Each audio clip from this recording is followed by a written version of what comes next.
Comment avoir des clients premium? Je quitte Grenoble pour aller en Suisse et je vais vous parler de ça parce que je vais en Suisse pour une occasion très spéciale et je voulais aussi vous parler de comment avoir une clientèle plus haut de gamme, plus VIP parce qu'il y a beaucoup de croyances concernant tout ça. Donc on y va.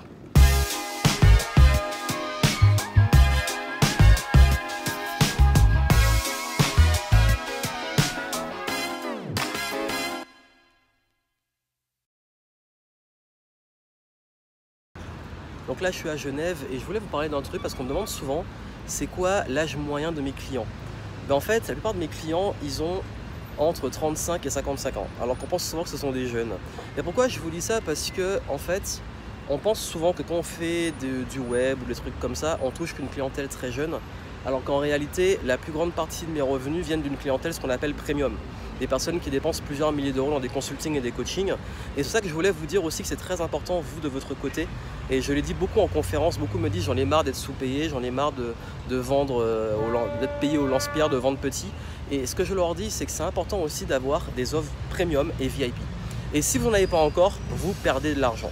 Ce qu'on va faire, c'est que là, il y a beaucoup de bruit. Je vais retourner au calme et je vais vous expliquer pourquoi c'est important. Voilà, on est au calme, je viens de rentrer de Suisse, je suis en ce moment à Annecy et en fait c'était dur de trouver un endroit pour vous faire la vidéo vraiment au calme pendant que j'étais dans les rues de Genève parce que c'est très agité. Et comme je vous le disais, c'est très important et vous parlez de l'argent si vous ne cherchez pas une clientèle plus haut de gamme. Pourquoi? Je vous dis pas de revoir tout votre business et d'aller uniquement vers de haut de gamme, vous pouvez. Je dis juste qu'il y a sûrement des clients, parmi ceux que vous avez déjà, des clients qui vous suivent, qui ont envie justement de plus, qui sont prêts à payer plus. Et j'ai vu ça par exemple même chez des clients à moi que j'ai accompagnés qui n'osaient pas se vendre plus cher et qui devaient faire beaucoup de volume pour se vendre et que dès qu'ils arrivaient justement à oser proposer des offres supplémentaires, des coachings supplémentaires et plus de choses pour même les clients qu'ils avaient déjà, ils se rendaient compte que ces clients-là, justement, achetez plus, étaient prêts à mettre plus. Et donc du coup c'est pour ça que je vous dis que si vous n'avez pas une offre premium ou VIP dans votre gamme d'offres, vous payez de l'argent parce qu'il y a des gens qui sont prêts à mettre plus. Vous avez un événement, proposez du VIP, comme dans les boîtes de nuit. Vous avez un restaurant, proposez éventuellement des prestations, un endroit, un lieu isolé, voilà, un coin VIP peut-être. Vous vendez du coaching, proposez des coachings VIP sur l'année. Bref, c'est toujours intéressant d'avoir des offres premium et VIP parce que pourquoi? S'il n'y a personne, c'est pas grave. Mais si vous avez un ou deux ou plus de clients, vous avez tout à gagner.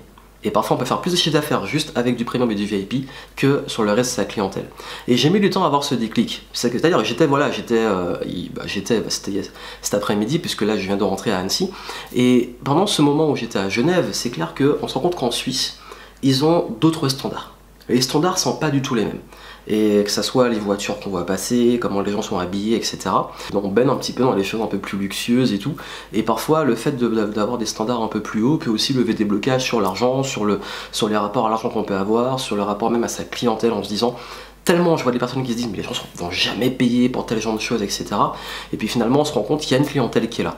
Après bien entendu le but c'est pas de vendre la même chose beaucoup plus cher. Vous pouvez augmenter vos tarifs, vous pouvez augmenter vos standards pas de façon excessive si ça ne vaut pas ce que vous vendez.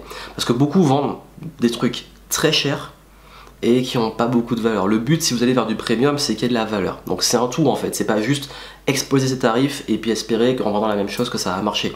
Après ça arrive, c'est du cas par cas, que j'ai vu aussi qu'en augmentant des tarifs sur certains produits qui étaient vendus pas assez cher de mon côté ou du côté de mes clients, ça se vendait plus et que les clients étaient contents parce que c'était aussi notre type de clientèle.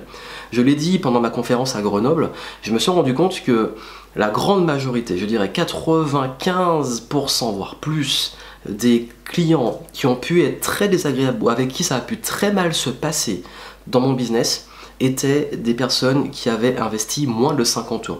Je sais pas si vous vous rendez compte. 95% de problèmes de service client se font sur des produits à moins de 50 euros. Je vous laisse justement savoir pourquoi, parce que vous avez compris. Parce que c'est pas le même type de clientèle. Et je dis pas que les gens qui n'ont pas les moyens sont des gens mauvais, etc. Je dis pas ça. Je dis juste qu'en business, le low cost, surtout quand on vend de l'expertise, c'est peut-être pas la meilleure approche. Et c'est peut-être pas la meilleure clientèle du monde. Dans d'autres services, d'autres produits, etc., ça se comprend, mais là, quand vous faites du coaching, du consulting, etc., c'est pas possible. Donc la grande chose que je veux que vous reteniez ici, c'est comment vous pouvez augmenter vos standards pour proposer quelque chose de complémentaire qui soit premium ou VIP, et qu'est-ce qui pourra intéresser vos clients.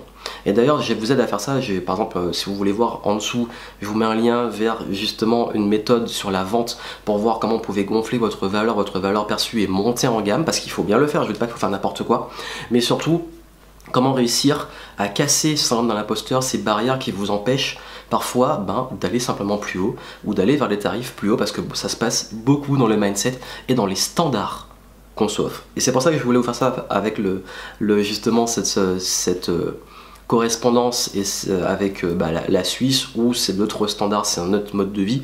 Voilà, c'est ce que je voulais partager avec vous. N'oubliez pas, ayez du premium et du VIP, sinon c'est de l'argent que vous perdez. Et moi je vous souhaite plein de succès et je vous retrouve pour la suite de la tournée. A très vite.